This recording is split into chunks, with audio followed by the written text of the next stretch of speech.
Olá, graça e paz. Estamos aí em mais uma aula nossa, conseguimos vencer mais uma batalha.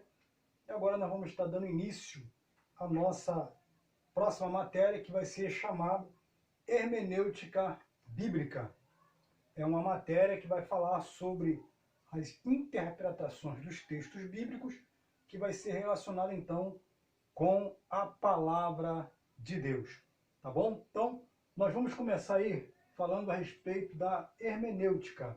Precisamos entender um pouquinho o que é a hermenêutica. Claro que eu vou falar aqui no modo reduzido, por conta do tempo que nós temos, né? Eu espero que você leia a sua apostila para você ter um pouco mais de entendimento. Então, o que vou fazer aqui é de um modo mais superficial, para que a gente possa ganhar tempo, para que você possa, então, ter uma noção daquilo que a gente vai falar. Estudem a apostila para que possam compreender os textos. Qualquer dúvida, mande para mim, para que a gente possa, então, estar tirando as dúvidas aí. Tá bom? Hermenêutica. No nosso caso, nós vamos estudar a hermenêutica bíblica, que é a interpretação dos textos bíblicos.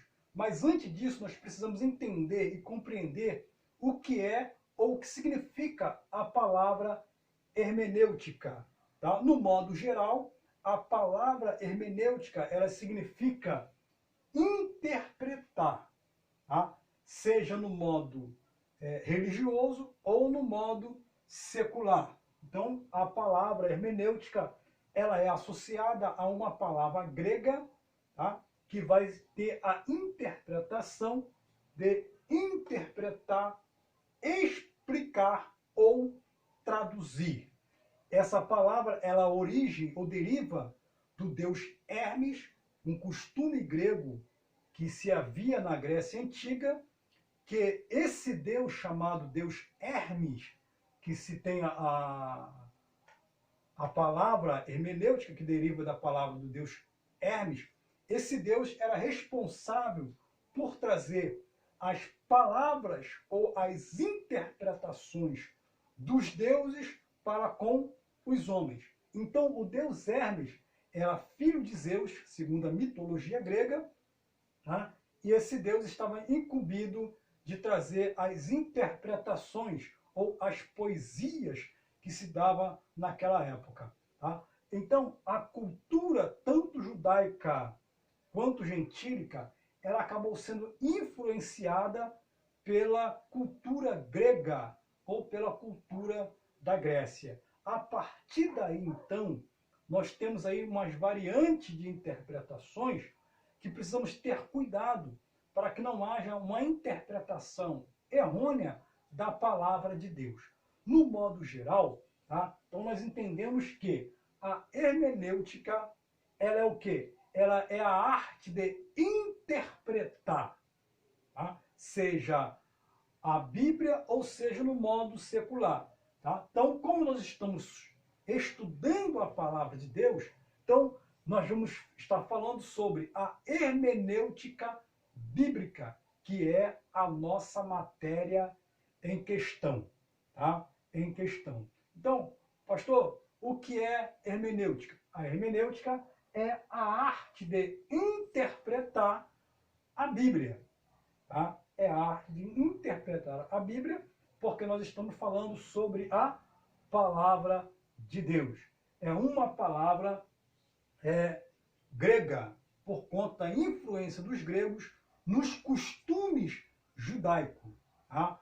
Nos costumes judaicos. Então, os judeus sofreram uma influência muito grande da cultura grega e acabou trazendo para a sua interpretação alguns costumes que não era para ter trago. Tá? Então, qual é a cultura original de interpretação dos judeus? Então, nós temos aqui a hermenêutica judaica, que está onde? Que está justamente na página 9, tá? Na página 9 e também na página 10.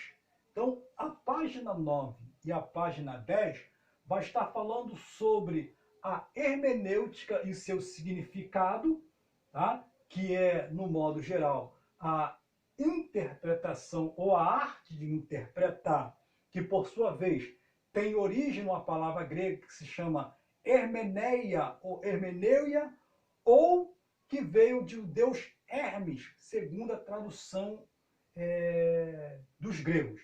E a hermenêutica judaica, ou seja, a interpretação judaica, que está associada a onde? Que está associada em Neemias, capítulo 8, do versículo 1 até o 12, que nós vamos encontrar o quê?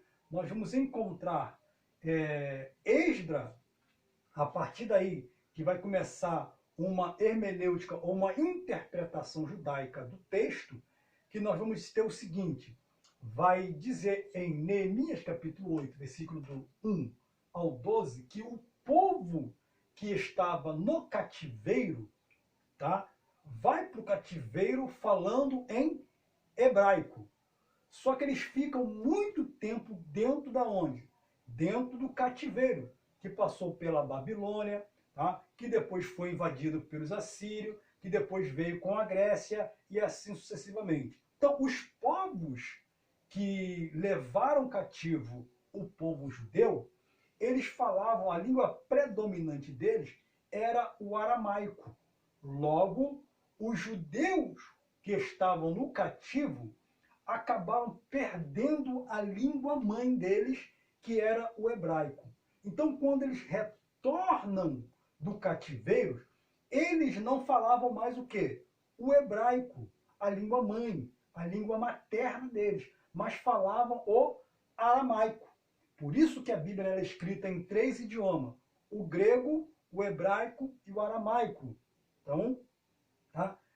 Quando eles retornam, Esdras vai fazer o quê? O texto, a leitura do texto. E esse texto, ele vai começar então a explanar, fazer a leitura do texto. Enquanto ele faz a leitura do texto, a Bíblia vai dizer que os levitas começavam então o quê? A interpretar do hebraico para o aramaico e explicar aquilo que estava sendo falado, aquilo que estava sendo lido e explanado por Neemias. A partir daqui começa então o quê? Uma hermenêutica judaica, uma interpretação literal do texto hebraico, dos textos bíblicos, tá bom? Então nós temos aqui começa uma hermenêutica saudável e plena do texto, sem nenhuma influência, tá? A partir de quê? A partir, então, dos gregos. Tá? Só que esta interpretação, ao longo dos anos, ela deixou de ser praticada, ela deixou de ser usada. Então, os judeus que vieram da escravidão, tá? Estavam acostumados com o quê? Com um tipo de interpretação alegórica. Tá? Então, o texto usado por Esdras na interpretação, junto com os levitas, era uma interpretação ou uma hermenêutica literal do texto, sem maquiar o texto, mostrando e expondo as verdades do texto. Aí, só que esse método de interpretação, ao longo, foi caindo, foi deixando de lado. Aí, os que vieram com o costume grego sobre si, tá? Porque a interpretação grega era o quê? Era usada a interpretação alegórica do texto, ou seja, maquiando o texto ou suavizando o texto. Então, se nós pegarmos Êxodo capítulo 15, versículo 3, 32, versículo 14 e Números 18, 12 e 18, nós vamos ver tudo isso aí. Então vamos lá aqui.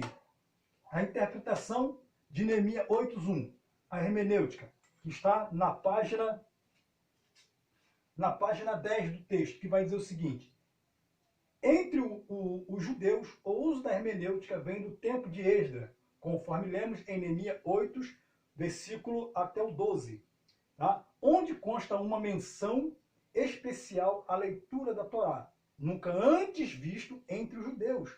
Quando o povo judeu retornou do cativeiro babilônico, eles falavam o aramaico e não mais o hebraico. Portanto, quando Esdras leu a lei, os levitas tiveram de traduzir o hebraico para o aramaico. Talvez esse seja o sentido correto do termo entender, que lemos em Neemias 8:8. E leram no livro a lei de Deus, e declarando e explicando o sentido, faziam com que lendo ou entendesse. Então, eles vão ler, eles vão explicar, para que as outras pessoas pudessem, então, entender. Então, a hermenêutica, ela vai fazer isso. Ela vai extrair o entendimento que o autor queria dar para que outras pessoas possam compreender, então, aquilo que o autor, na época, queria dizer, que o próprio Deus queria dizer naquele momento, ao usar o autor, e assim sucessivamente. Tá? Aí, mais embaixo, vai dizer o seguinte: há dois termos nessa passagem de Neemias, que é do 8, não, capítulo 8, versículo de 1 ao 12, demonstrando que foi lido por Esdras e foi explicado. Foi lido e explicado. Lido e explicado. Arte da hermenêutica, da interpretação. Usando sempre quem? A exegese. Lembra da exegese? Que são as técnicas de interpretação.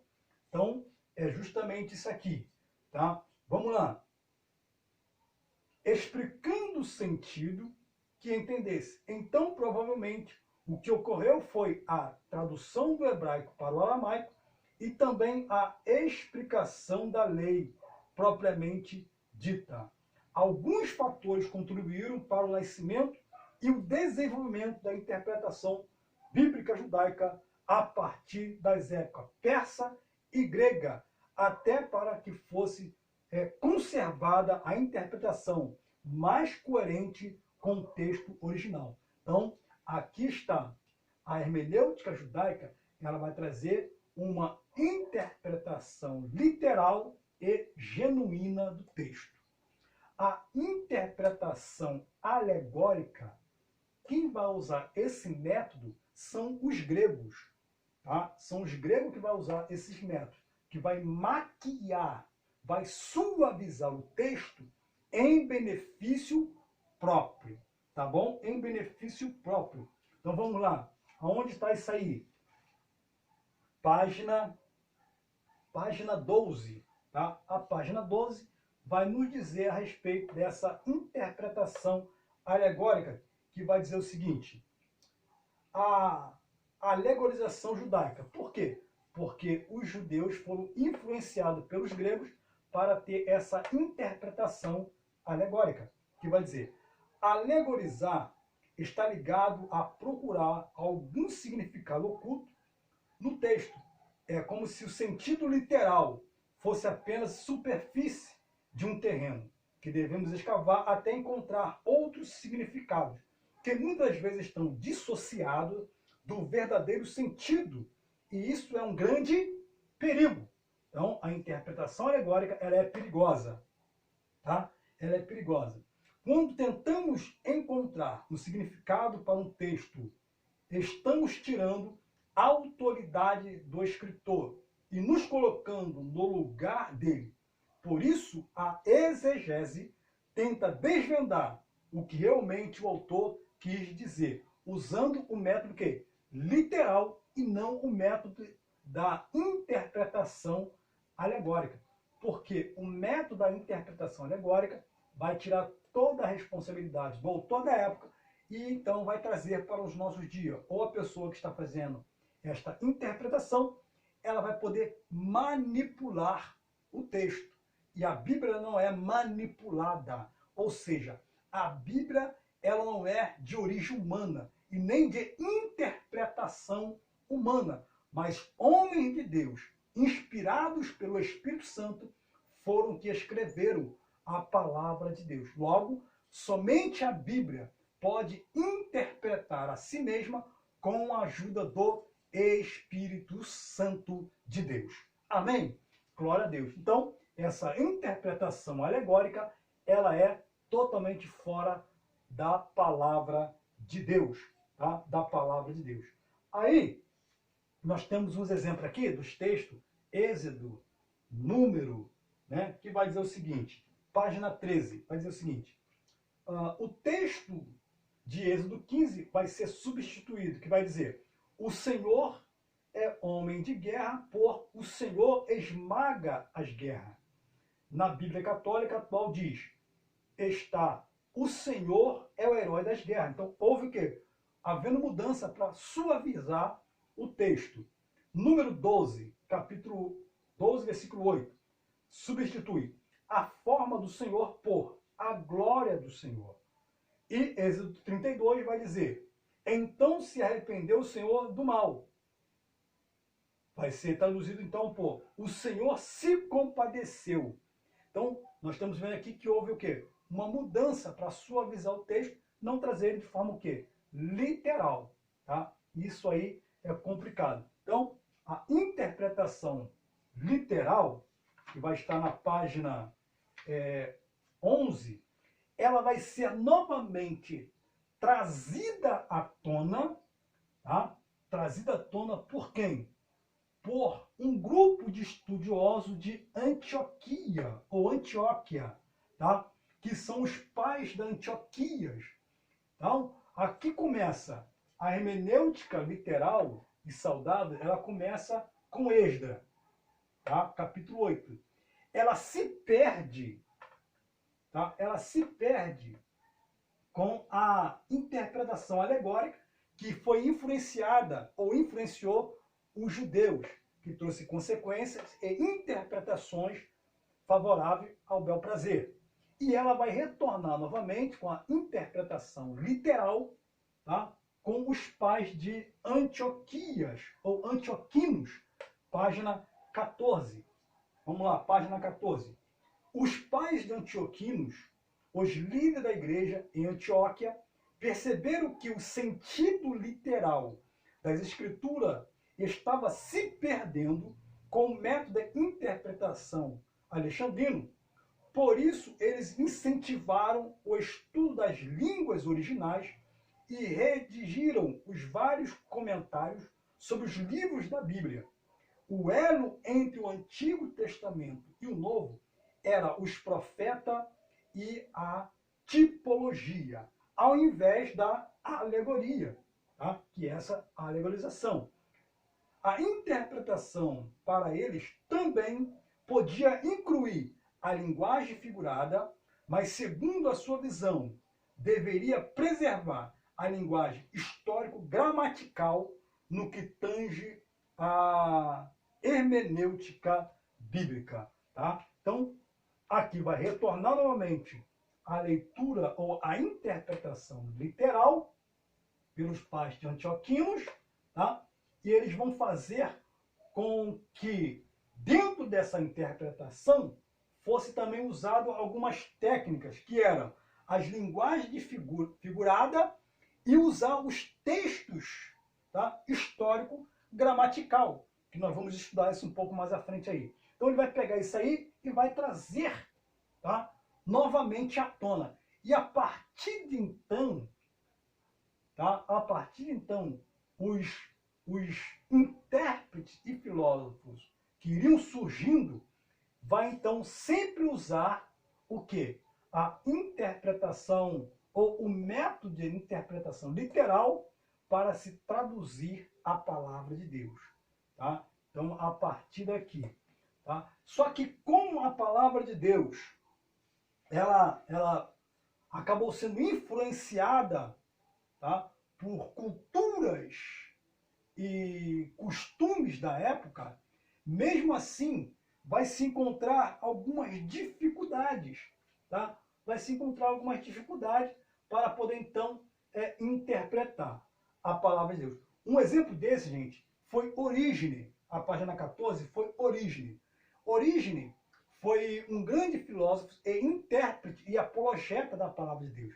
Ele vai defender a tese de que o Espírito Santo, ele não é simplesmente uma força, mas ele é uma pessoa. Pensa, age, tem sentimentos. Ele vai defender essa tese aí, tá? E vai se tornar um dos apologetas, intérpretes da época dele, mais conhecido. Mas mesmo assim, ele vai cometer um erro. Por conta de quê? Porque ele também estava sendo influenciado pela interpretação alegórica, que acabou desandando aí, no meio do caminho, ele acabou errando. Então vamos lá. Página 14 lá em cima.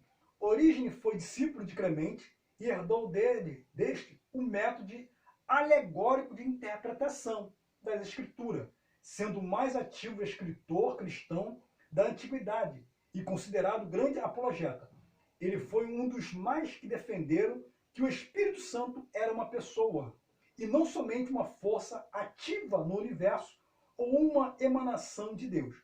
Mesmo assim, ele erroneamente defendeu a tese da virgindade perpétua de Maria, o primado de Pedro como o primeiro Papa e o batismo de criança, doutrinas que encontram-se nenhum apoio bíblico. Origem defendeu a alegoria, pois cria que a Bíblia estava repleta de enigmas. Olha só, esse homem que havia interpretado a Bíblia de forma correta, agora, por usar um método totalmente contrário à palavra de Deus, ou um método de interpretação literal, ele vai trazer um entendimento errôneo e uma interpretação totalmente fora do contexto. Em uma época, em uma posição, ele defende que o Espírito Santo é uma pessoa e não uma força. No outro instante, ele vai defender o quê? Que Maria, após ter Jesus, continuou o quê? Virgem. Tá? Continua virgem. Ele vai defender a virgindade, né, de Maria eterna. Ele vai defender o batismo de criança e ele vai defender também o papado de Pedro. Então, isso aqui, gente, homens de Deus, pessoas que foram influenciadas, mas que por algum motivo, tá, tiveram um entendimento e uma interpretação e usaram os métodos errados, acabaram tendo uma interpretação errada. Então nós podemos errar, nós podemos vacilar às vezes na nossa interpretação, mas temos que procurar nos corrigir a respeito disso aí. Tá? Nós vamos errar? Vamos, mas que os nossos acertos sejam maiores do que os nossos erros. Sempre temos que pensar nessa parte e nessa posição. Tá? Então, houve alguns obstáculos para que isso pudesse acontecer. Tá? Então, os obstáculos na interpretação da Bíblia. Vamos encontrar obstáculos, vamos encontrar barreira, mas precisamos analisar, precisamos pesquisar para que essas barreiras sejam quebradas, tá? Para que essas barreiras sejam tiradas do nosso meio. Então vamos lá. Na página 17, página 17, nós vamos ter aqui 3 obstáculos que encontraremos na Bíblia. Tá? Então, primeiro obstáculo, o obstáculo da geografia, ou o abismo da geografia. Tá? Que é isso aqui, que vai ter o quê? A diferença de cultura e de costume. Então, quando nós lemos um texto, nós temos que analisar a cultura e o costume do que está sendo falado, dito, interpretado naquele momento ali. O que o autor queria dizer dentro de um costume e de uma cultura. Então, o primeiro obstáculo é a geografia, tá? O costume e também a cultura. Qual é o segundo obstáculo? O segundo obstáculo, página 18, é o abismo linguístico, ou seja, diferença de idioma. Então nós falamos que a Bíblia foi escrita em quê?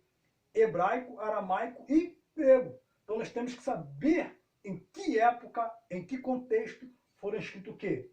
A palavra de Deus, para que tenhamos uma interpretação. Tá? Então, quando o povo retorna, o povo falava aramaico, mas quando foi para dentro do cativeiro, foram falando o quê? Hebraico. E a língua, já nos finais do tempo, entrando para o Novo Testamento, tá? Que no Novo Testamento veio, já começou a falar o quê? Em grego. Então, a diferença de idioma foi um obstáculo, e pode ser um obstáculo, uma barreira.